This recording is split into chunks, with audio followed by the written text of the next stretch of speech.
on September 11th, 2023. The time is 7:01 p.m. Ben, would you please call the roll? Member Orr? Here. Member Volt? Here. Member Stroya? Here. Member Warren? Here. Member McLeister? Here. Member Wyrick? Here. And Member Matheny? Here. 7 present. Let's start off with community and economic development. Dale. Thank you, Matt. We have one item for consideration this evening, and that is a tiered development agreement, Jackson Township. Jackson and the city have a common challenge. That is, both of us are mature communities, relatively mature communities with land use patterns that are well established. Jackson needs capital investment to support its services.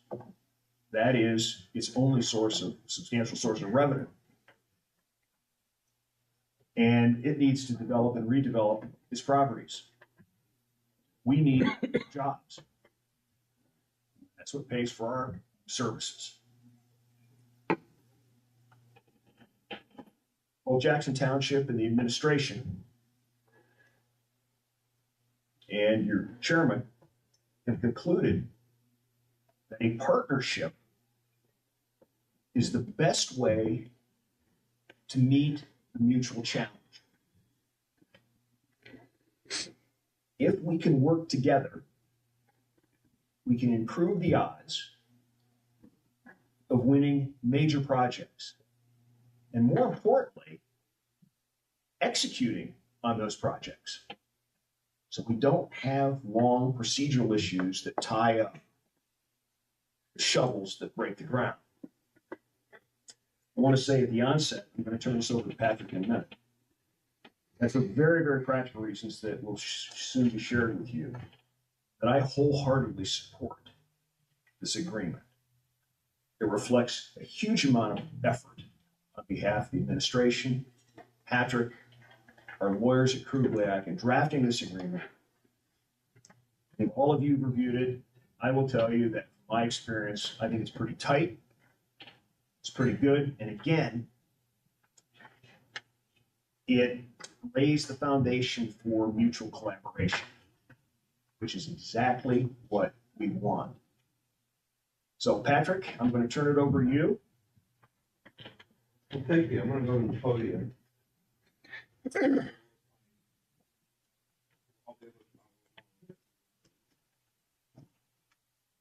And if there's ever any doubt as to where we are, I don't have a pointer. So yes, what I'd like to say just kind of as background is that this has been a process that this particular development stages for probably about 6 months or so. We've been working on this. It started with just establishing some guiding principles, considerations that North Canton was concerned with, considerations that Jackson Township was, and then spending some time negotiating with my counterpart, fiscal officer in Jackson Township, Randy Gonzalez, kind of come up with what we think are a pretty strong partnership agreement that will really put the best interests of each community first and foremost. So first slide of these agreement basics. Now mind you, the general guideline principles that both sides have put together is probably 2 pages. And then the lawyers get involved and it's 20 pages. So, lawyers on our side, lawyers on their side. But first, we would say that it might be a little bit difficult to see from this map, but that what appears to be like a knife edge on the side of the slide over here. See, I was just looking for an opportunity. So this here is Whipple Road, like this, all the way up to Apple Grove. And right just below here where Whipple intersects with Wise. This is Wise Avenue. back in the day, that used to be called Old Whipple Road. It was Whipple Road, it expanded Whipple Road. And it had to be named. And that goes down. What we're talking about, when we talk about this agreement, are the properties that are located in this area. And we should say that, you know, it shouldn't go without saying, that's why I think I should say it. You know, this effort started really, I think the first foray was trying to get something going was when Mayor Wilder was first elected. One of the first things that he did was pay a visit to Jackson Township to talk about how can we work together, how can we establish some type of professional working relationship. And so that kind of got the ball rolling with that culminating here. But it's really, you know, without him here, this. So, North Canton and Jackson agreed to develop or redevelop vacant and underutilized land in this agreed area. You are aware that the CIC and the city, we have acquired approximately 18 acres in this area that we would like to see redeveloped into something meaningful. The tax revenue and the provision of services will be shared. That's why we call it a shared development agreement. It's not a jet. North Canton will voluntarily annex the applicable parcel. Which, as you know, with annexation, first of all, the parcel has to be contiguous to the city. And through this area and the effort that we're taking, we may become contiguous to more parcels within the designated area. And as such, then those parcels will be contiguous and be subjected to voluntarily annexing in. Development opportunities and proposals will be evaluated and approved by both entities. So what's important as we go through this is to make sure that what gets developed, that land is, you know, principally controlled by the city. We know that pretty much, you know, any building, property taxes, whether it's a grocery store, whether it's a warehouse, whether it's a hotel, whatever it may be, a lot of property tax revenue comes from that. And with the agreement that we have to get into, that's important to Jackson Township, not so important to us. With those piercing lines. What is important to us is income tax. And so we don't want a warehouse there. It doesn't bring any income tax. So what we're looking for, I think, if we go move forward with redevelopment in this area are jobs that are fairly dense and provide a significant portion of income tax revenue to the city. Next slide. North Canton will not conduct or engage in any hostile annexation. Annexation laws have changed. We come to accept it or not, the opportunity for mass annexation existed decades and decades ago before the laws were changed. And as such, we think that it makes more sense to eliminate this as a bone of contention in order to get Jackson Township to participate with us in the redevelopment. North Canton will not annex any existing Jackson Township business unless requested by the business. In the zone. Jackson will not oppose any voluntary annexation initiated by the city or private petitioners. If somebody wants to come in, they see the value of belonging to the city, they feel there's a value proposition there. They will not be opposed. And it's important to note that, you know, in the past, with the legal challenges that come before an annexation, that such an annexation, you know, could drag on for years and just involve a lot of legal costs that make it hardly worth annexing land. For any voluntary annexation, the land will remain in Jackson Township and not become part of North Canton's Hoover Township. That will enable Jackson Township to continue to collect the property tax revenues on any of the land that will be brought into the city. But it is important to note that it will be brought into the city. Next slide. Taxation. In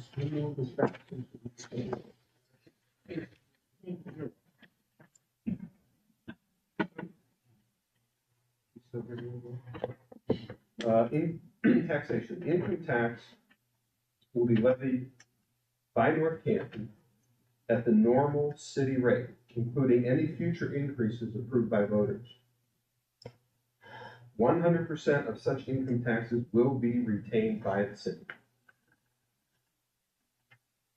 Property tax will be levied by Jackson Township at the normal township rate, including any future increases. 100% of such property taxes will be retained by the township. And for those that don't know, the townships do not have income. They can't levy an income tax. So where they get their operating revenue to run their business is through property taxes. Their property taxes are higher overall in Jackson than they are in North Canton, because we have more of a diversified income stream through income tax.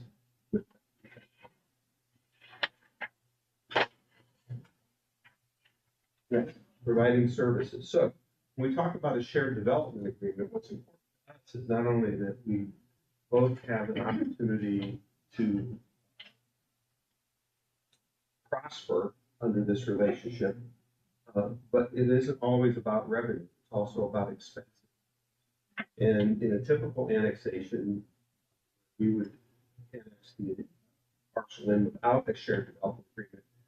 All of the services that are provided to that parcel, that property, that business, that resident, are costs that would be borne by the city. That's important to keep in mind. So in this agreement, we're saying that if Jackson Township is going to retain the property taxes, then we've negotiated that the following governmental services will be provided by Jackson Township. All police services, fire, EMS, street maintenance and repair, storm sewer, and sanitary sewer. Police, fire, EMS, street maintenance and repair, storm sewer, sanitary sewer. North Canton, what we would like to maintain control over would be water, building and permits, zoning, property code enforcement, fire code enforcement, and any other service not reserved by this agreement for the township. Why those things for North Canton?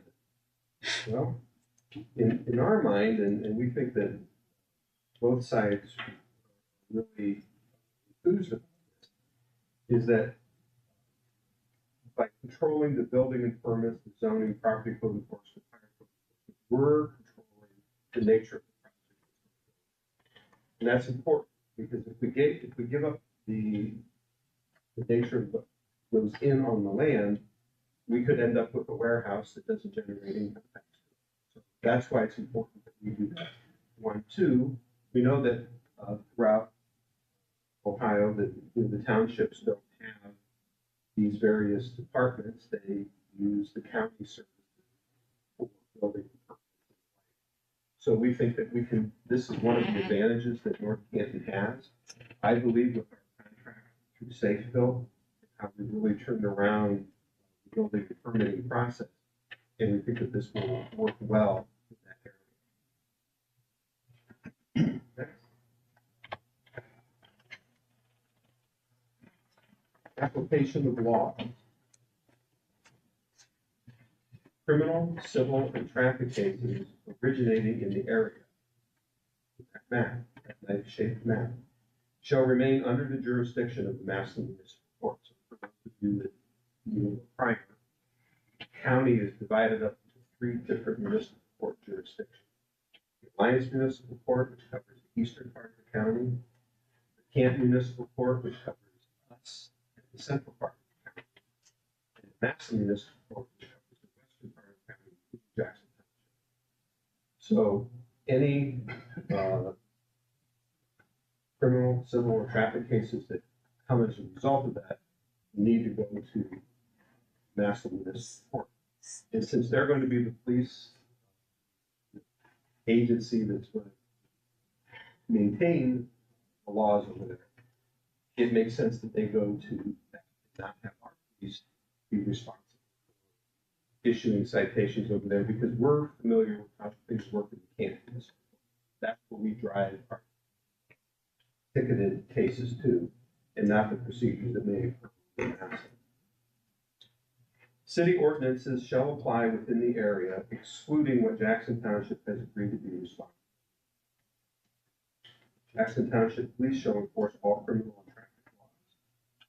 And the North Canton Code Enforcement shall enforce all building, zoning, property, and business regulations. We do believe that our code enforcement is much stricter, not only in its application, but in the letter and what the law says. Development standards. Well, okay, now we're gonna do this, and we're gonna try to develop or redevelop and come in, utilize unused parcels. What are our standards? And I think one of the things that struck a chord with Jackson is that we reviewed with them the process that we went through in the standards on the Meyer development. So, you know, when the mayor launched the land bank program, right after you came into office in late 19 and early 20, as we decided to go down that process, we developed standards of saying what it is that we're looking for, what we will accept, what we won't accept, and working our way through that so that whatever deal came to us, we had to be able to check off the majority of these boxes of these standards. And that's what we're talking about here. So North Canton and Jackson will work together to develop the area. We'll be discussing all opportunities for both financial and aesthetic considerations. This is the gateway to North Canton. We want to make sure that whatever's developed there reflects that gateway to North Canton. North Canton will act as the lead agent on the development of vacant land within the area. So we want to dictate the type of development that occurs there because we need the income tax that supports that development. We're going to run lead on that. In grant applications, economic development that we apply to revenue state agencies that will run lead, but they will. The township will agree not to permit city-identified development opportunities to be located elsewhere in Jackson Township. So if I were to, my role is handling the economic development of the city, be aware of the new situation for development that might fit that location. And it involves mutual discussion with Jackson Township, that they won't try to take that lead, that idea, that business, and plug it in someplace else. Not saying that they would, but we wanted to have that in the agreement. Both localities agree not to aid businesses in relocating between either jurisdiction. Both parties agree not to incentivize businesses to move into each other's jurisdiction outside of this area. That's pretty big. And we recognize that, you know, in most part, probably a one-way street. It's not Jackson Township businesses moving into North Canton. Not that they wouldn't want to, because we know from the marketing recently in the last Costco that it's Costco North Canton. Cane's Chicken has North Canton on the bill. They get the North Canton branding. They want to be a part of this community, so it's not that they wouldn't move here, it's just there's no land. There's no availability for some of these places to move in. So, we recognize that it could be more of North Canton businesses wanting to expand and move out to Jackson Township. We just don't think it's appropriate to incentivize that if we're going to do this agreement. Parties agree to a mutual non-disclosure agreement relating to any potential development opportunities brought by each party until both parties have agreed to make public announcement or otherwise required by law.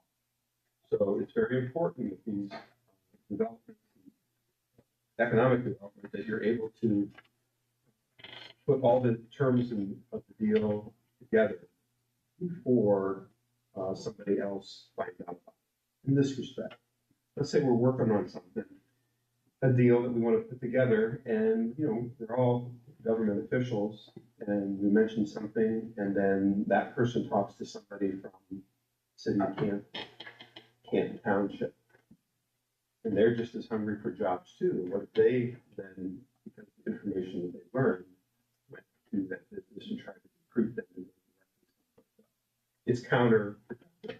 So the non-disclosure agreement requires us to work in confidentiality with each other.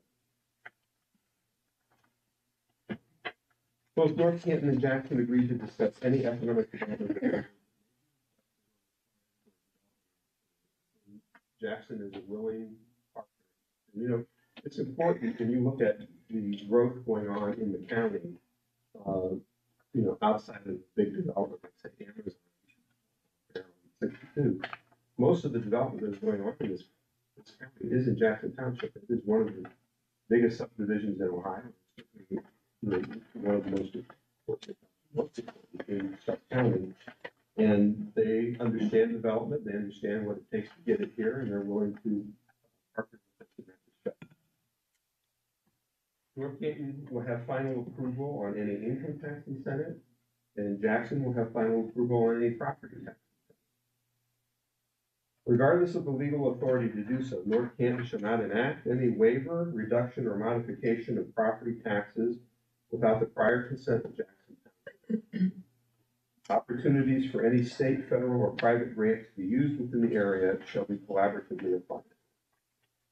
That's the boiler of 20 pages of legal jargon.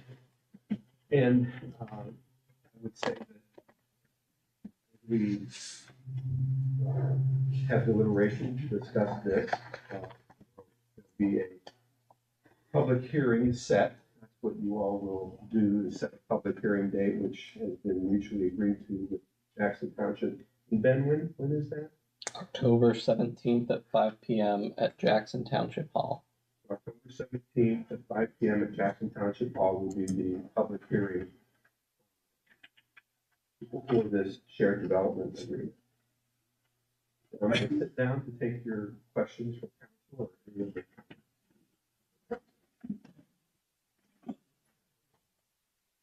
Patrick will return to his seat. Does the pointer reach as far as the screen? Probably. It does, okay. Just kidding. That's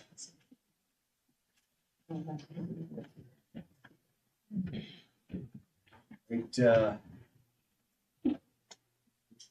we have some questions for Patrick. Let me start with Mr. Matheny. We don't at this time. I think what we're doing here is extremely important when it comes to development and collaboration with our neighbors on a mutually agreeable program. I think it's a win-win. That area has been laying vacant for as long as I've lived here. So it's time to develop that. As I say, there's some bulldozer-ready properties down there right now that could provide significant resources to the community, communities, plural. Okay. Christina. Just think strong work, Daryl and Patrick. Thank you. This was a pretty heavy lift. Mm-hmm. And I think, part of the challenge out here is everybody can agree to kind of what they want to do. The trick is to try to get your arms around where you're going to have little hiccups. for the friction points, as I say. And I think Patrick and the team have done a very good job addressing those. And I'm sure that as this thing unfolds, we may have an instance or two where we're going to have to really collaborate. But I think it'll get done. It's great. Jamie? Yeah, I think this is a pretty fantastic and certainly mutually beneficial agreement. Like Mr. Matheny said, I think some of this property has been vacant. Well, I mean, for as long as I can remember, you know, it certainly is going to give us some opportunity to make some good use of that property. So I think this is a great agreement, and I applaud both you gentlemen for putting it together. Stephanie? The same thoughts, just it's nice to see us be proactive. We've seen other entities involved in different collaborations that have worked. And I like that we're kind of not thinking old school and like, hey, maybe it didn't work before and do we want to do anything again? And we're not doing that. We are moving forward. Yeah, very well planned, strong work, and I view this as a stepping stone for other opportunities. Certainly. I agree with everything that's said. On Wise, as we're going on, is Plain Township involved in any of those properties? Yes, John, that's a great question.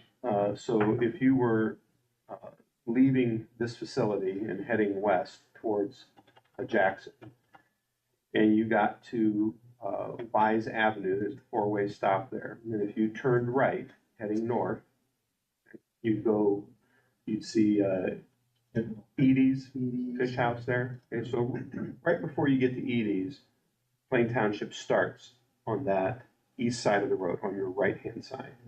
And then that continues north all the way to Portage is Plain Township. So like where Anastasiades Chocolates is, that's Plain Township. And a few other businesses that are there. On the west side of the street, your left side, that's Jackson Township. So on the back side of that Wise Avenue, where I just indicated was Plain, those backyards of those businesses, but backyards of residences, those residences are in North Canton. Good, thank you. Again, I think Patrick has made a number of points. And I think it's really critical to emphasize that as we look at development, redevelopment, as Patrick indicated, the city has development criteria. We have 10 key items that we look at. We're looking at job density, we're looking at capital investment. Those are kind of the guiding principles as we move forward on particularly on large scale projects. I think the second, as Patrick alluded again, we've demonstrated at Meyer and also at Diebold that we can move projects quickly. And in the development world, that is a terrific asset to have. To be able to move with certainty on a project so it doesn't get hung up and cost the developer additional funds. We've demonstrated the ability to move those things along, particularly with our collaboration with SafeBuild. I think the other thing is this, is that we look at some projects, and obviously references to income tax incentives and property tax incentives, is that the city has a complete tool of economic development assistance. Townships don't. They basically have tax abatement. We can do some other things. And again, this is something that can help move a project from concept to deal and done. That's what we want. Concept, deal, done. So, Mayor, you're the last guy. This is yours. Thank you very much, Daryl. When I challenged Mr. DiOrio to start thinking about how we can work with another political entity such as Jackson Township, and the acquisition of the land that we have now over by Whipple and Wise Avenue, I thought this would be a good tool for us as we position ourselves for the future. And I think that's what we're doing at this point, is how we're not only looking at something that we can develop now, but something that's going to be beneficial to our community for years to come. And so I felt that this was an avenue for us to position ourselves for the future in another shape or form for economic development. So appreciate your comments tonight. I appreciate the months of work and working with Jackson Township. They were very open to our discussion, and I think that's a step in the right direction. That, as for myself, I've said before, I'm not letting school colors separate us, okay? Let's work together on how we can best benefit both communities in one way, shape, or form. And I think this is one way that our shared development agreement is a step towards the right direction for positioning ourselves for the future. Thank you. Mayor, just don't wear anything purple. Excuse me? Just don't wear anything purple. All right, any other questions or comments? We'll obviously be revisiting this in the weeks ahead. The first thing I'd like to do is make a motion and call for a second to move this item to item 3A to the council agenda. Second. All in favor? Aye. Opposed? Very good. I'd like a motion and a second to set a public hearing for item 3A on October 17th, 2023 at 5 p.m. to be held jointly with Jackson Township at the Jackson Township Hall. So we have the time, the date, and the location and purpose. That's right, Can I, it's been moved. Is there a second? Second. Luther seconds. All in favor, say aye. Aye. Opposed? And finally, I'd like a motion in a second to postpone any further consideration of item 3A until after the October 17th public hearing. Joint moves. Second. Second? Second. All in favor, say aye. Aye. Opposed? Thank you, sir. All right. Moving on to Parks and Recreation, Christina. So essentially, what we're doing here is taking things out of law that probably shouldn't have been law to begin with. I'm going to let the administration kind of direct how rental of parks and recreation work. Patrick, do you have anything to add on that? Yes, Madam Chair, thank you for that opportunity to speak. Yes, so this is, the further refinement of this recreational facilities policies and procedures.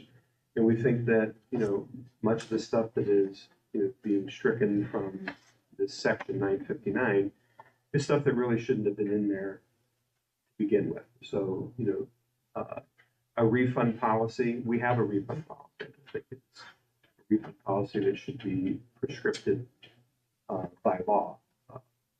We have various other terms in there regarding the types of established venues that could be used for different types of activities.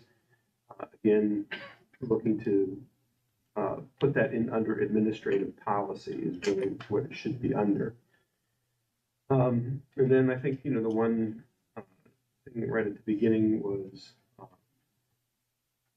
a couple years ago, maybe 4 or 5 years ago now, these changes in the rental rates, it was prescribed to have to come back to council and publicly announce them here before 2 weeks before they go into effect.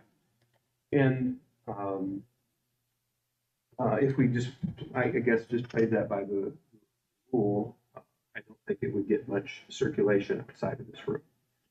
So I think it's much better to just post it to the website so that it can get out to a larger number of people. Certainly we'll keep council in the loop as to what's going on. I just think it would help to clean it up. Mostly cosmetic changes.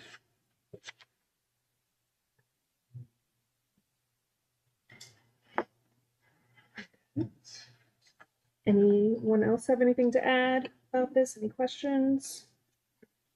I do like the fact that the administration is going to take care of establishing the rental rates they're certainly the ones that are responsible for making sure that those rates and the maintenance and the things that need to take place at our parks are taken care of. Survey we'll get into later shows that communication on the website is one that's increasing. And I don't think City Council needs to be making the announcement. Our bulletin goes out 3 times a year, 4 times a year, Ben? Our newsletter? The newsletter goes out 4 times a year. The Right. bulletin goes out every week after council. So there's ways to communicate that and getting that done. My concern lies in 959.04, which is future capital improvements. And I know that we have an agreement set up with the Y for the pool, that there's funds set aside for capital improvements. As city council's involved, I wonder if we should maintain that in there, that these rental rates, some of those dollars are set aside. I don't know if Ms. Allenbeck has, what funds have ever been set aside, because currently it states up to 10%. And it's probably not enough to cover any future capital improvements that we would have. But I think if we're collecting rental rates and collecting from people utilizing these facilities, we have capital funds set aside. Thoughts? I mean, that's Yeah, just where I'm coming from. In working with a bona fide finance director, which Yes. we now have, makes a big difference, but in discussing that, no funds have ever been set aside because it's not permissible to do so. So I understand that the funds that come in go back into the general fund. For general rental, not for dog. Yeah, not the dogwood pool, but she's talking about. Right, I rec rentals. I thought this would follow the same pattern, so that's interesting to know. Thank you. Okay. Anyone else? Makes sense. Okay. So I'll make a motion to move item 4A to the council agenda. Need a second? Second? All in favor? Aye. Opposed? All right, thanks all. Okay, I'll make a motion to adjourn the committee meeting. Second? Aye. Opposed? And then we will resume with the regular.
I'll call to order the City Council meeting of September 11th, 2023. The time is 7:43 p.m.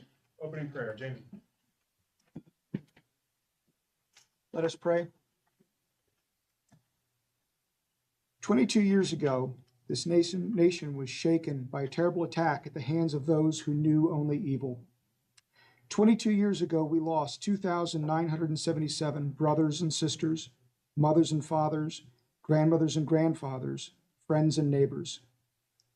Of the 2,977 victims, we also remember the 343 firefighters and 71 law enforcement officers who ran in and sought only to protect and save, but paid the ultimate price that day. We also want to remember the countless others who have died since the 9/11 attack due to lingering illness and disease stemming from that day. Dear Lord, may all of us remember with love and compassion this day. May we grieve with those who still mourn and share memories with those who cannot forget. May we draw strength from those who bravely responded and gave their lives to save others. May we stand with strangers who became neighbors that day and remember their generosity and hospitality. Above all, God, may we remember your faithfulness and learn to trust in your unfailing love. Amen. I pledge allegiance to the flag of the United States of America and to the republic which stands one nation under God, indivisible, with liberty and justice for all. Thanks, Jamie. Would you please call the roll? Member Matheny? Here. Member Wyrick? Here. Member McLeister? Here. Member Waring? Here. Member Troy? Here. Member Holt? And Member Orr? Here. 7 present. Okay. Kind of a motion and a second to approve as presented minutes from August 21st committee, August 21st council, August 28th council, and the August 2023 financial. Second. All in favor? Aye. Opposed? Motion carries. Okay. At this time, we're going to have a special presentation from Ben Young, our public policy analyst. It's going to be a presentation about the community survey. Thank you very much. Before I begin, I would be remiss if I did not mention the wonderful team of people that helped work on this project. In fact, if you all look at the report at your seats, you'll note that I am not the lead author, but Liam is. Thanks, And Liam. he was aided by our incredible summer intern, Zach Buckler. And then, although her name does not appear on the report because she left before we started writing, I must also mention Ginny Greer. She helped with tabulation of reports. So as I go through tonight, I want to see my screen so I know what's coming next, but Liam will try his best to be my Vanna White and point out what I'm talking about. So for 2023, we actually had our lowest response rate ever, which was fascinating, given that we sent the survey to more households than ever. So we sent the survey to 12,000 known addresses, where previously we had only sent it to 7,000 known addresses. But what we also saw this year is that for the first time ever, online responses outpaced paper responses. Mm-hmm. So that may be an indication that how our community wants to interact with us is changing. Regardless, we still have a very acceptable 3% margin of error on any statistic you'll see here tonight or read in the report. And another demographic we ask is about whether they own a home. Traditionally, it has been more than 90% homeowners. We did do slightly better reaching renters this year. We got homeowners down to 87. That is still nowhere close to the 40% renters that we know exists from our rental registration program. So we're still struggling to reach them. Other demographics.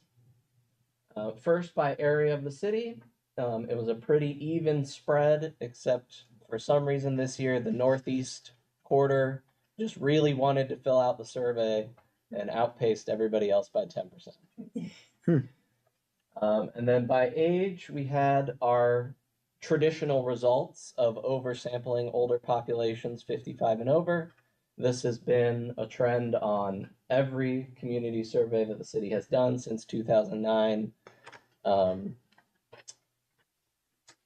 I'll expand upon that a little bit more here. So these green lines, which unfortunately are not showing up very well, are our census age breakdown. So for our perfect survey sample, we would want something roughly within these lines. However, our surveys over the years have almost always oversampled from the older ends. So the dark green line that appeared is the most recent census, and then the light gray lines are previous surveys, and the dark orange line is this year's survey. As you can see, that is offset by drastically undersampling people on the younger age of the spectrum. This has been a recurring issue. What it means is that, as you'll see in the written report, paying attention to differences in answers by age is very important because the sampling data may have skewed what the overall result is. So, city overview. How did the community rate us as a whole? So our first question is quality of life. We got the highest better rating ever for quality of life. So that means 45% of the community told us that they feel life is getting better. That was mostly taken from the same category, so that had roughly a same drop down to 34. But then we also did see worse increase a lot. What you'll notice as we go throughout all the results tonight is that no opinion will generally decrease across all our results, which means that both good responses and negative responses increase. What it tells Liam and I is that our community is better informed about what we're doing, which will be borne out in some other results we'll talk about in just a minute. A question very related to the quality of life question. The next question always asked on the survey is, are you happy with the direction you identified for quality of life? 60% of respondents said that they were happy with the direction they identified. 22% said they were displeased. 22%. Said they were displeased with the direction they identified.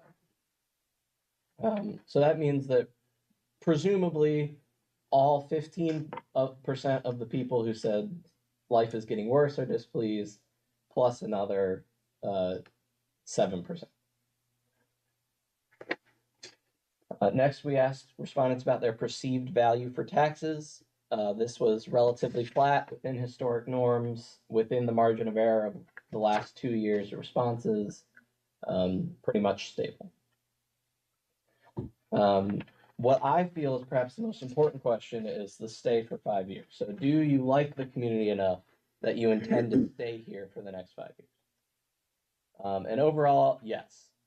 80% of respondents said that they intend to stay here for the next 5 years. That increase was offset by a decrease in maybe responses. What we did see when looking at it by age is very similar to what we saw in 2021.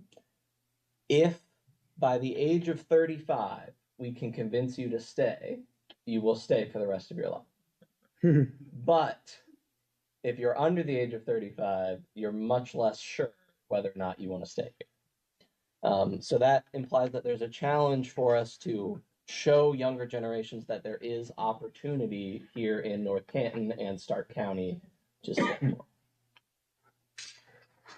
The bulk of the survey every single year is we ask residents to rate a whole bunch of city surveys, whether they're doing a good job, a fair job, an okay job, a poor job, or they don't have an opinion. Instead of going through all 15 of those tonight, we're just going to look at the composite rating for all of those city services. Of course, if you want to go through all 15, it will be available in the final report. Our composite rating is effectively flat from last year. Pretty much all the changes are within the margin of error, implies people like us. what I will say from looking at the individual ratings of services is that a few services saw sharp decreases, traffic enforcement and collection being the top two. Those two sharp decreases were generally offset by increases across the other services, which resulted in a flat overall rate. Our next big category is public information. As you all know, since 2019, when the city had its lowest effective communication rating ever, we have been putting in a lot of effort to try and get better at informing the public. And it appears that our efforts have been paid off. So we got our highest effective communication rating ever at 54%, still below the 60% I'm hoping to hit one day, but a great, strong 8% increase from 2021 and returning to above 50%. One of my favorite stats, Ben. Great job. Most of the reforms we've made are through how our website looks, functions, how easy it is to subscribe. You can get text messages and email updates all for free. So we do ask about website usage. And overall, we're still where we were last time. So about half the population has used the website, but of that half, they overwhelmingly find it easy to use. What is interesting again is to look at it by age. So younger generations are more likely to have used our website and find it helpful. And older generations are less likely to have used the website in the first place. So that goes to how important the newsletter that Administrator Diorio spearheaded getting restarted, that goes out in paper form. It's available at the counter outside if anybody needs one. Is at reaching the entirety of the city. We can't just rely on the computer to reach people. That's also borne out by the preferred methods of communication. Those of you who were here for last survey cycle in 21, this chart should look very familiar as it's almost identical to what it was in 2021, where older generations overwhelmingly prefer a paper newsletter, and younger generations are looking for a mix. They're looking for some posts on social media, some emails, they'll take a newsletter. And this just further reinforces that to be effective at communicating, we have to continue to use a wide mix and variety of methods. So that's the end of the standard questions that we ask every single year. We track over time. It's what would be called a longitudinal study. And the next two sections we're going to get into are the policy questions. So every year on the survey, roughly the back half of the paper is reserved for policy questions, things that major projects, major initiatives that we're currently considering that we want public feedback on. So our first policy priority area was parks. We asked about this the previous two cycles as well. It's part of what has led us to acquire land for community athletic fields, for Cathlia Park, to try and find a place for a dog park. And so with Cathlia Park in mind, we asked residents once again what amenities they feel are needed most in our parks. And the top six were walking paths, natural areas, benches and tables, splash pads, dog parks, and water features. That's across all age groups. What's interesting about looking at these top six is that playgrounds and pickleball courts have fallen off, which Liam and I would attribute to putting in the new pickleball courts at Arrowhead kind of filled that need, and then building the beautiful new playground at Dogwood Park kind of filled that need. So we've addressed it, so it changed what the results were.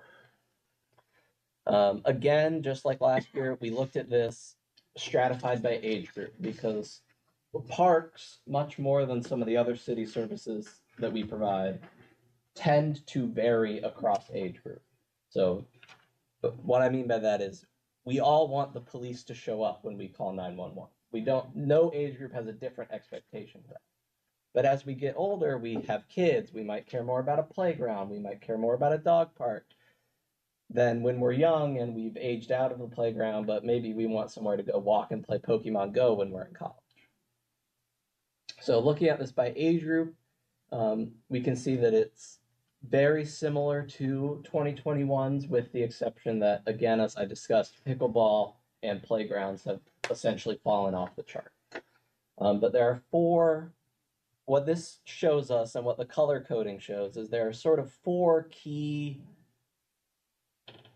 priorities shared across all the age groups. So green is people want natural area. They want green space to enjoy. Blue is they want places to play with their children or pets, so dog parks, splash pads. Gray is walking paths. They just want a place to have a nice walk, get some exercise in. And then the sort of tan color is places to just sit down and enjoy what's happening in the park. Those go, many of these things, natural areas, walking paths, benches and tables, go kind of perfectly hand in hand with each other, and we can probably develop simultaneously.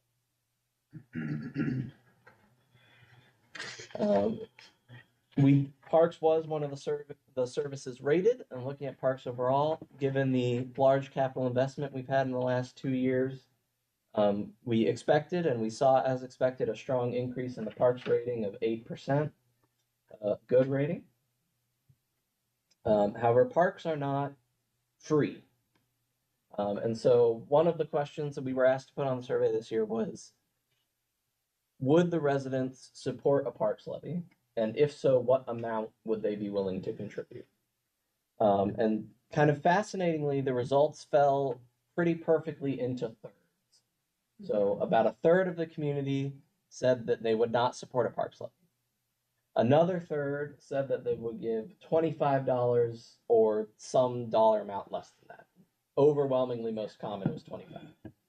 And then about another third said some value over 25. This typically ranged from 50 all the way to, we had 2 people say 500. Good luck. So put together, it shows that approximately 2/3 of the community is likely to support a parks levy, but there is some disagreement about what level of funding that would be. Our next policy priority was economic development. We asked quite a few pointed questions about economic development because the phone calls we get both in council's office and administration very frequently are about the perception that Main Street is underdeveloped, that it is vacant, that there are places in need of help. So we wanted to sort of test if that was true. Because as far as we could count, Patrick, correct me, there were 5 vacant properties left? There were 5 and we own 3 of them. There were 5 and we own 3 of them. So we wanted to try and get to the root of why is there that perception in the community that Main Street is struggling. And the data really points that Main Street isn't struggling. So across all age groups, more than 50% of respondents said that they visit Main Street on a weekly basis. They patronize a business on Main Street at least once a week, more than 50% in every single age group. 60% or more in every age group said they go at least monthly. So it would appear that the vast majority of the community is frequently patronizing businesses on Main Street, frequently traveling to Main Street, frequently being there. So as we'll get to in just a minute, our hypothesis is that there are 2 possibilities to explain why there's a perception of vacancy. First is that what is on Main Street is not what the community is currently looking for. And the second is that the Hoover building, right in the center of town, is big and it's empty, and people just sort of see that and then make an assumption that the rest of Main Street is also like that. So we'll start with the first one about, is Main Street what people want?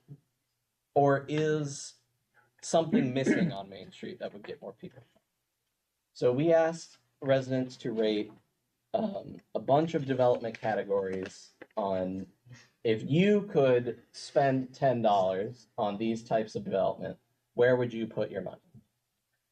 And so we had retail, parking, restaurants, outdoor dining, housing, nightlife, indoor entertainment, so that would be arcades, bowling, that sort of thing. Or we called it outdoor recreation / parks. It would appear that most survey takers interpreted that as parks. Asking the question this way gave us incredible data that breaks out into 3 measures here that I've shown with the thick black lines. So the first 2 rows show us overall support in the community. So this is just the raw number of points that type of development received. Parks had a pretty strong lead at about 19% of points. Restaurants were pretty close with 18%, but then the next closest thing drops another 3% down to retail at 15%. So we have 2 pretty strong leaders, restaurants and parks.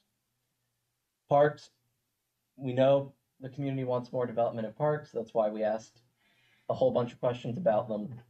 We have plans for Caplia, for a dog park, for community recreation fields. So we know that desire exists and we're attempting to address it. Restaurants are more complicated. As we'll talk about on the next slide, restaurants typically desire liquor permits. And we have 2 limitations on our liquor permits that can make it hard to attract restaurants other than fast food chains that don't need a liquor permit. Sit down, full service restaurants typically want a liquor permit. The next row, the middle row, tells us how deeply respondents supported what they identified. So the first 2 rows just sort of tell us the community overall supports parks and restaurants. This next row tells us how strongly do they feel that they want parks and restaurants. And again, we see parks and restaurants pull ahead quite significantly, receiving an average of 1.75 and 1.65 points per person who took the survey for those development types. Now, I'm just going to round that up to 2 points. Considering that they only had 10 points to give, that means the average person was putting 2/5 of all the points they had available into parks and restaurants. What do you consider outdoor dining? Any restaurant that had like a patio to eat on, rows, grinders, So then, pounder. The next 2 rows then tell us how broad the support is. So the first row tells us overall how they do, and then the next row tells us how deeply did the people who picked that care. But it could be that, 25% of people put all 10 points into parks, and that's what drove it up high. So these next 2 rows show us whether or not there is majority support across survey takers for this. And it actually switches here that restaurants take the lead with 52% of respondents saying they want more restaurants and only 50% saying they wanted more parks. And when you look at how broad the support is, retail gets a lot closer to being equal with the top 2 leaders. No matter which way you look at it, parking was the lowest response, which implies that people are not currently upset about the availability or access of parking. So that sort of answers hypothesis 1, that it appears what people are looking for are a restaurant. So then hypothesis 2 had to deal with the Hoover District and its perception of vacancy. As we talked about in the newsletter, we asked a question about tearing down the Hoover District because particularly if you visit the rear side of the structure. There are significant structural issues with the building. And so we are potentially concerned that it is not salvageable simply because the developer has unfortunately left large holes in both the roof and the walls, and the building has been exposed to the elements for a decade or more. But we recognize that this building is an important historic piece of the city, not of the building. And it was for a very long time the heart of the city. So instead of just immediately barreling ahead with attempting to condemn the structure, we wanted to get the public's opinion about whether they would prefer that we do everything we can to try and encourage the developer, or whether the community was at a point where they just wanted it gone because we've been disappointed for too long.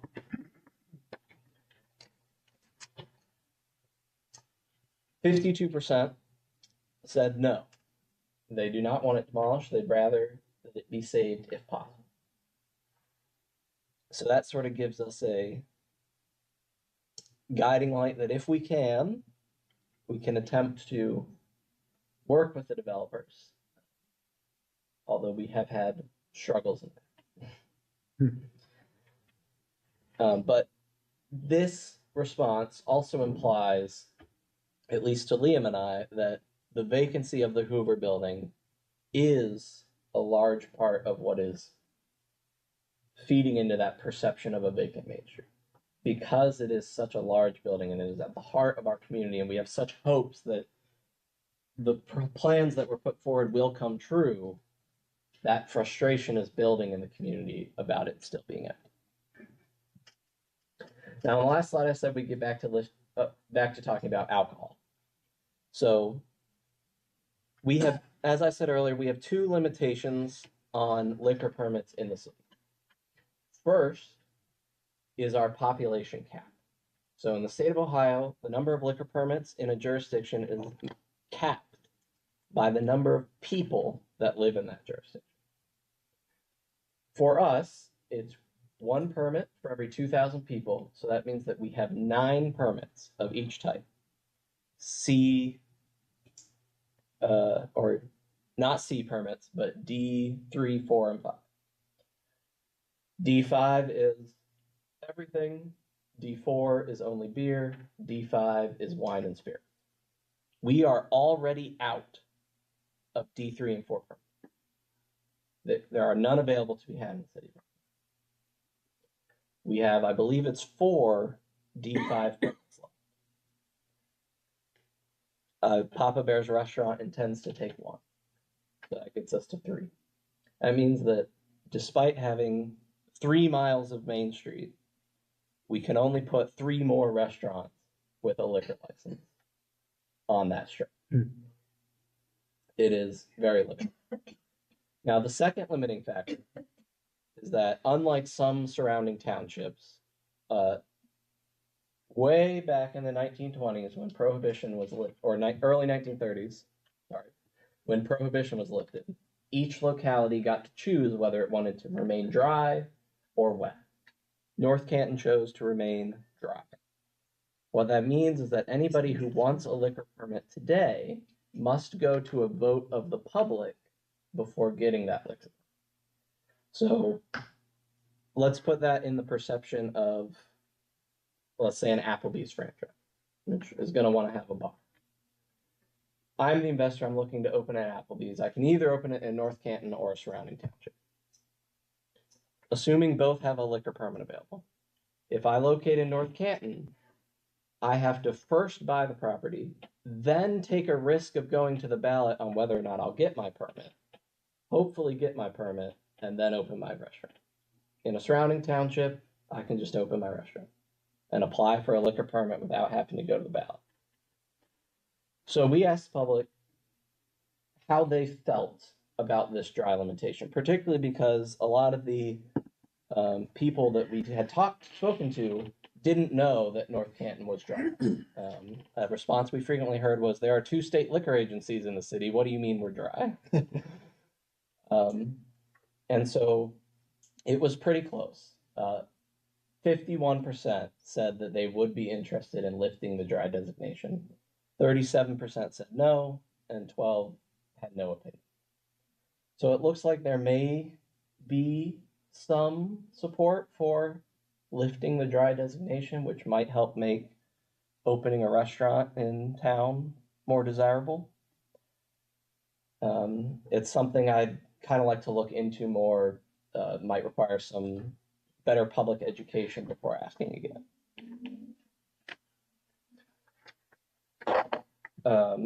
As my final note, as always, there was an option to leave free-form comments.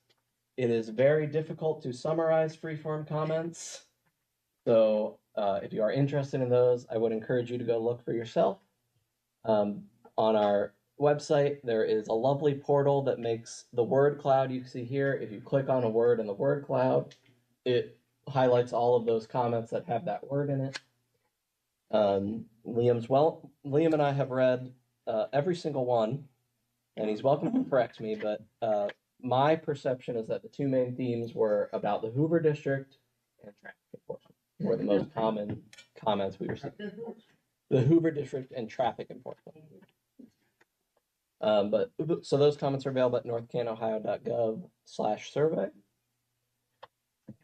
That is all I have. I would be happy to take questions. This PowerPoint, the final report, and a full data readout will be available on our website at northcantohio.gov tomorrow morning, northcantohio.gov/survey. Question? Great job, everybody Yeah. involved. Yeah. That's a lot of data. Question, what do you think people think Main Street is? So we weren't specific. You weren't like from this point to this point. No, we did not limit the geographic area. So it is subject to whatever people believe Main Street is. Right. I know there is among some a misconception that North Canton ends at Everhard. Since that's sort of where it transitions from business to residential as you head into Canton. Yeah. And I think that's and maybe that's why there's some just difference in surveys. I mean, even for me, when I think of like Main Street or that main area, I don't take it all the way up to Marks. You know, I understand that that's Cleveland Avenue, but for me, that doesn't seem like our town center. Mhm. And so, you know, like if I frequented then and I counted all that, yes, it'd be a lot more times. But if I'm counting this kind of main central area, probably not as much. And so I think that's when you get those very differing viewpoints. And then that would coincide, I think, with your Hoover building, assuming it's vacant. Because if you're only saying going from El Racone to, I don't even know what business, you know, would you say the chiropractor, which I think is far out. Yeah, maybe not even too far, you know. So I think it'd be interesting to almost bring that down, or to say like, what do you consider Main Street is, or where do you consider that Main Street focus should be? Oh. Yeah.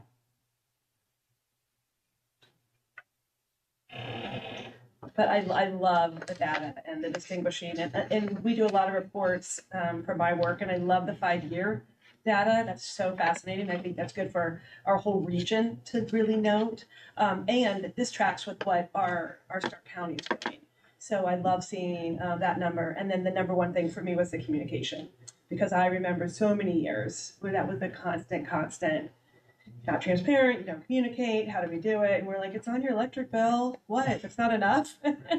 And so to see this is great. So thank you. Yeah, I just want to throw out that my first experience working with the city was being a mayoral appointee to I believe it was the 2012 survey, and I was one who suggested that we should do online responses for people. And granted, we only had 170, and we were learning. And believe me, those 170 and tabulating, it was exciting. But I'm excited to see that line go up. Jamie, were we tearing off papers at that point? We might have been. So, oh gosh. Yeah. No, great job, and great job, Liam. Yeah. Shoe boxes. Oh, geez. Anyone else? Okay. All right, moving on. We will have recognition of public speaks. Tonight's public seats is going to be agenda items only, so there's only 2 items on this agenda tonight.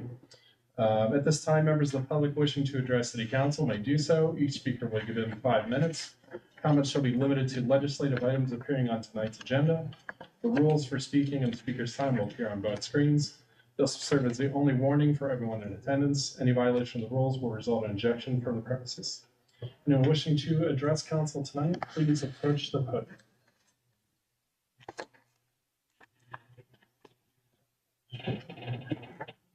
I just have a question. Where is Caplia Park? Can you identify yourself? Yeah. My name is Cindy Rizzoletti. So we'll answer you after. Just have us afterwards. We'll discuss where that is. Anyone else wanting to address council? Quick question. So we can't discuss the survey? I don't see why the survey would be food. Yeah, it's on the It is agenda. not- On the agenda. It is not in the Yeah, you can- legislative portion, but if you would like to suspend the rules to allow them. I'll vote to suspend the rules to allow, or I will talk make about a it. motion to talk about the survey as well. Yep. If we would like to approve that, let's vote. I'll second. All in favor? All in favor? Aye. Yes. Okay, yep.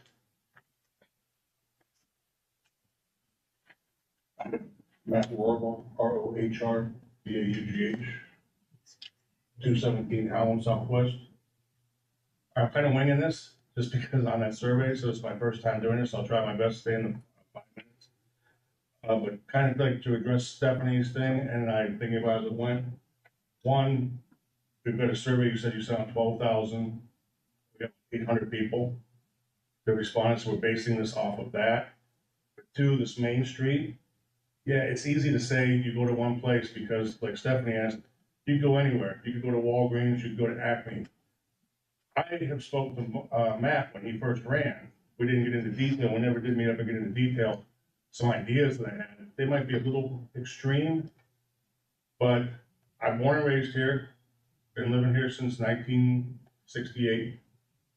I did leave for 25 years living in Medina County.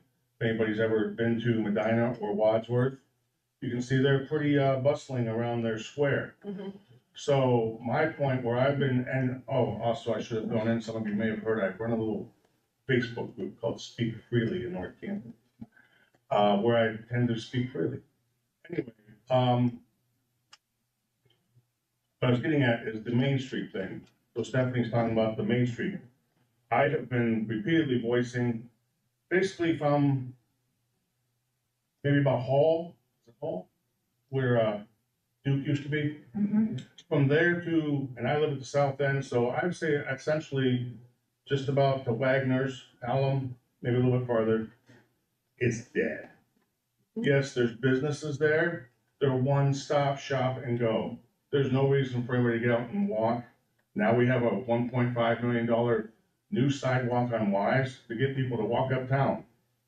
I walked uptown a lot when I was a kid. There used to put Hummels, Grannies, Maxie's. There's nowhere to go. Not even for these kids. You know, those were businesses, but you know, kids used to hang out at Burger Chef. Kids used to hang out at Maxie's, Grannies. You had 2 arcades above Apple Grove. Nobody's gonna send their kid on pedestrian to walk across Apple Grove anymore if there's anything up there. There's no entertainment for kids to walk to. I understood by the Mr. DiOrio's comments about the walkway, it was to build infrastructure. But is it gonna, it's not, there's nowhere to walk to uptown, you know? Yeah, go for the walk. You got the health walkers, they're already walking all over town. I have a street with no sidewalks. It probably has more walkers than a very wide sidewalk that's 2 blocks away from me. Anyway, I'm sorry, I'm just kind of pulling things out. But there's those businesses from basically that strip I said, it's one-stop shop. And the south end of town, that's, you know, we used to have a Super Duper where Sir Troy's, that was a grocery store years ago for those that haven't been around that long. All we got is Walgreens and Speedy Foods. We don't have any retail. It's like, yeah, you know, we keep throwing it up there. And I know Medina kind of did the same thing, but also then they went and said, hey, wait a minute. Let's look at this historic square. We've got these buildings and they've got all kinds of different little shops that keep going. As soon as one's gone, another one's in there. Or food, drink, etc. And I understand what you're saying about the liquor license, that could make a difference. I was also told that the door was to try to draw more things. Where are you gonna put it? You got 2 churches, a Y, 3 churches, 3 churches, a Y in that strip. Where are you gonna put anything? I know this is gonna sound extreme, but have a conversation with the churches about relocating off of Main. I know they've been there forever. It would change the whole view. It would be a whole new city. There's just some thoughts, things, ideas that come out of mind. But, cause we still show on the door map that there's liquor licenses at Hoover's, that we just said about a hole in the roof and a hole in the building. So how are those liquor licenses doing that are counted into the door? But, I just wanted to address that. That's why I think Mr. McNeese saw me shaking my head in laughter, that my personal view, and I think a lot of other people that may have, well, it might say, yeah, they make a stop on Main Street. There's nothing to draw you to come up there to walk, once you take a walk along this new walkway. Thank you. Thanks, Ben. Is anybody allowed to speak About the survey? Sure. No. No. about this town, this jewel of a town that has We're a talking about, jewel? we're talking about legislative. Yeah. And I wasn't able to get a hold of any of you to bring this up so I could speak. What prevented you from getting a hold of anybody? I made phone calls, this is full, that's full. Okay. Oh, I called the city. This is No- not on the agenda. I'm happy to talk with you afterwards. anyone else wishing to address council?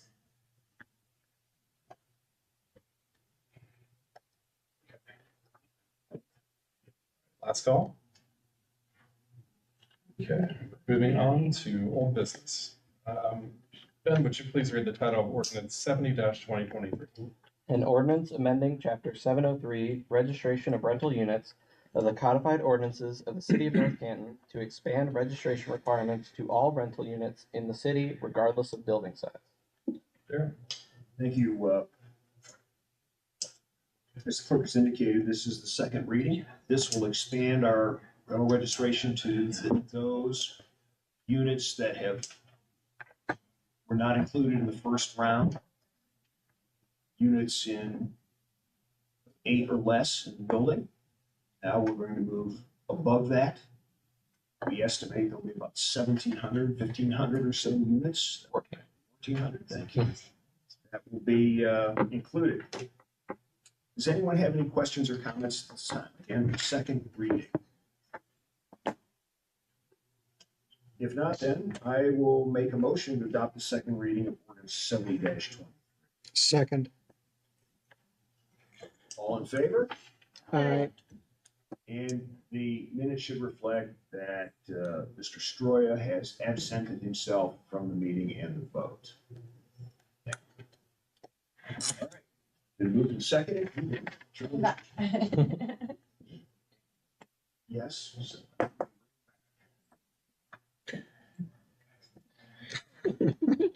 You made the post. All right. Okay. Ben, would you please read the title of ordinance 76-2023?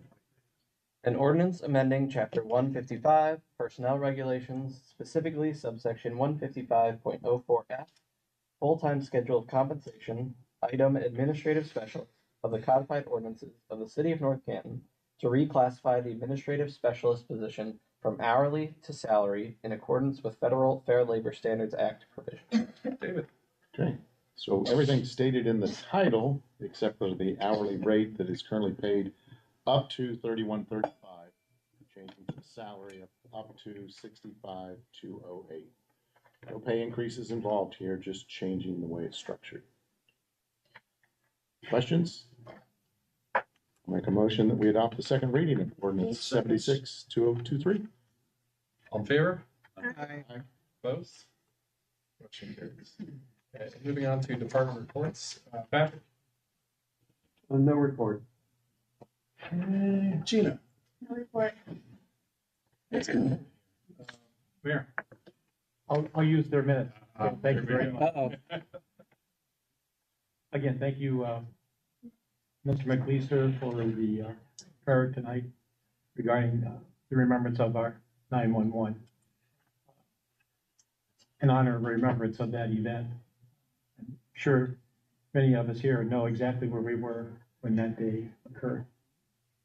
I also want to point out that we had a wonderful opportunity with Walsh University to host the U.S. National Security Policy Panel presentation with world leaders that was September the 5th at 7 o'clock out at the Caccini Center University.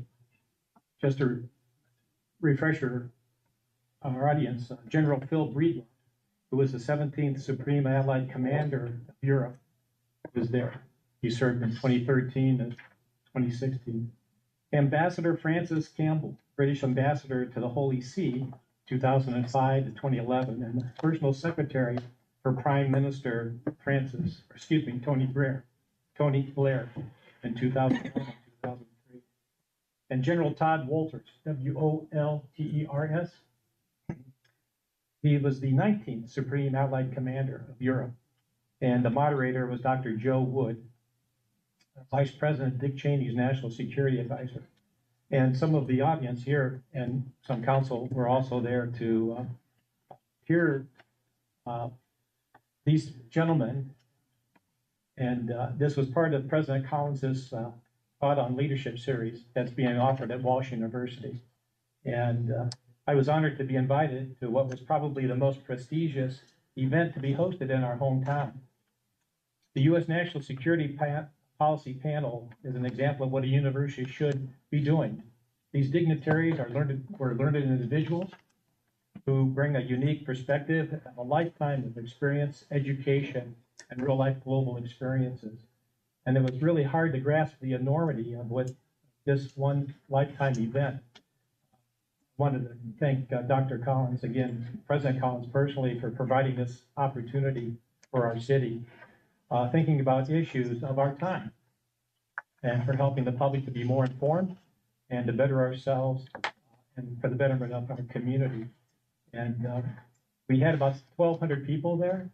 Maybe 600 were students, okay? But the rest of the audience found it very, very interesting that we had this magnitude of leaders, world leaders in our community for one night.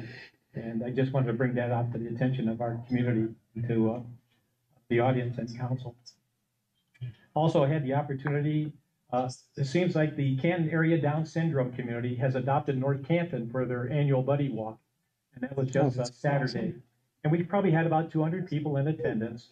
And again, recognize our men and women and boys and girls who have a Down syndrome, and how they could share their special abilities, for that day. And we were able to provide a certificate of appreciation as the community, Down syndrome community, purchased a park bench in Dogwood Park, and they especially enjoyed the possibility playground that morning and that day. They're very appreciative of what North Canton has to offer.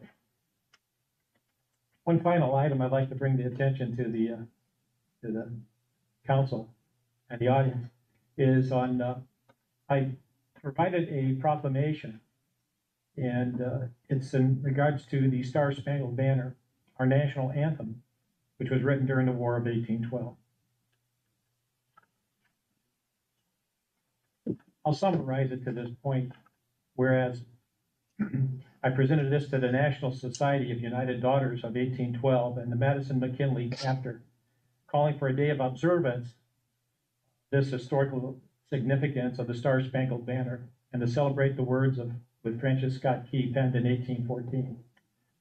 I'm proclaiming and for the city of North Canton, September the 14th, as Star Spangled Banner Day, encouraging the city of North Canton to support and celebrate the 209th anniversary of the national anthem of the United States of America, and that will be proclaimed for the 14th day of September 2023 by the order of the mayor for the city of North Canton. Something else to think about in this day from Patriots Day on for the rest of this week. just want to thank Mr. Young and his team for the preparation and the hard work and the gathering the data and analysis for the 2023 community survey. I believe we learn something every year, and from that, and hopefully I think it'll give us some basis for some of the decisions that we make. That we have some analytical data that we can fall back on or use to hopefully for the betterment of city operations and for the betterment of our community.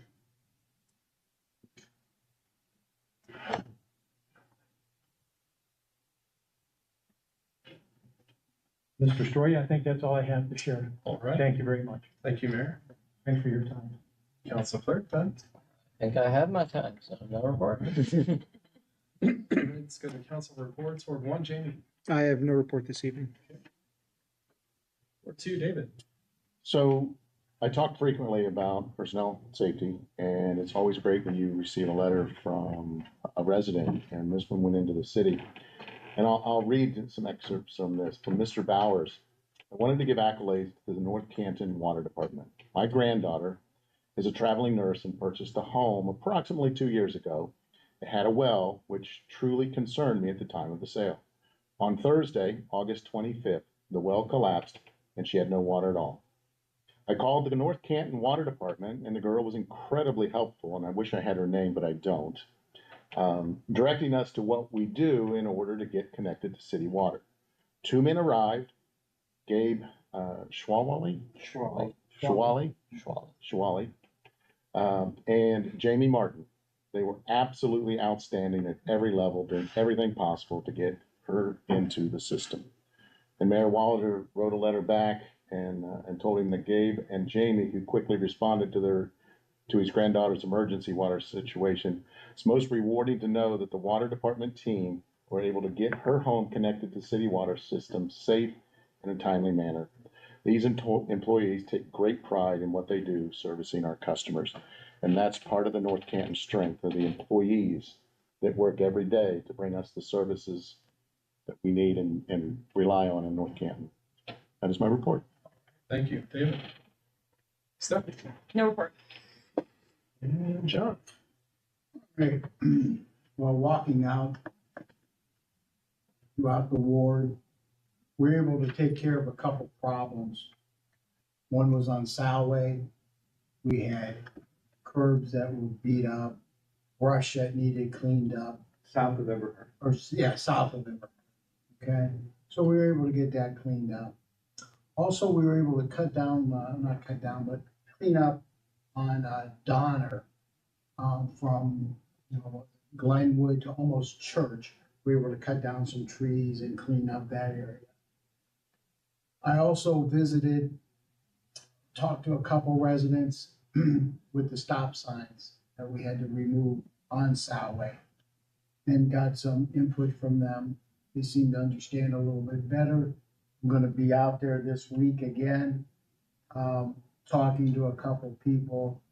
Maybe we'll be possibly putting a couple speed tarps or table on there. Because it is a long stretch. A lot of people had concerns. There are children in the area, and it goes down.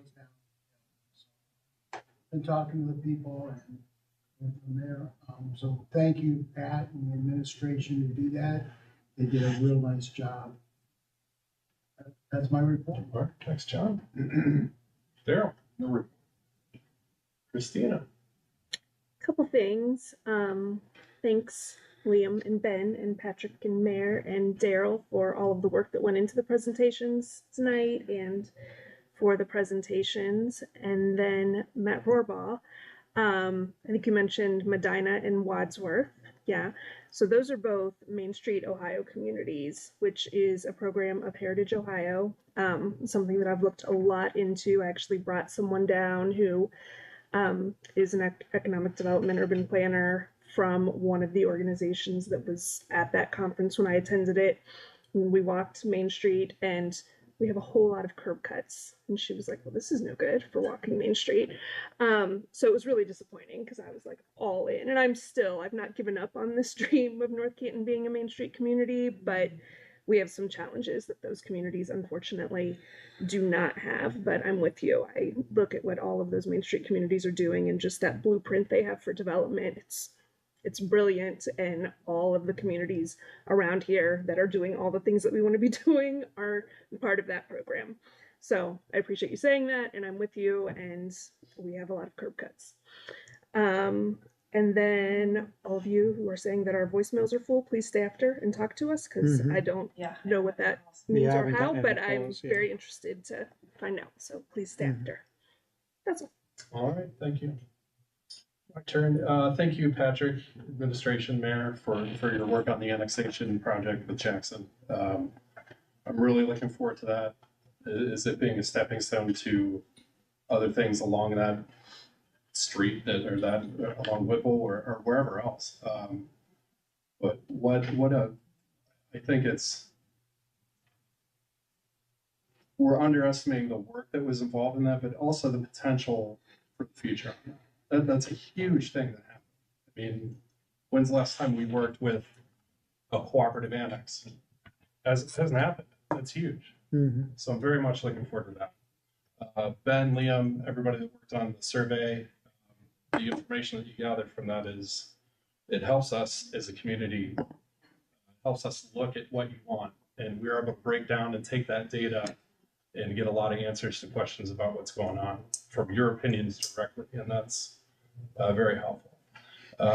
Tonight on your drive home, if you have a chance, drive down Portage, and the luminaries will be out for 9/11, which there's a gentleman that puts that out and organizes it, and it really hurts your soul. I mean, it's amazing all the work that they put in together, but it's one of the really neat things about our community that they go and put all that stuff together. I'm almost in tears thinking about it, but and Jamie, thank you for your prayer on that. That was very nice. Vine Sport Local. And final call for new business. You want to answer, this is really negative. Yeah, we'll talk about that.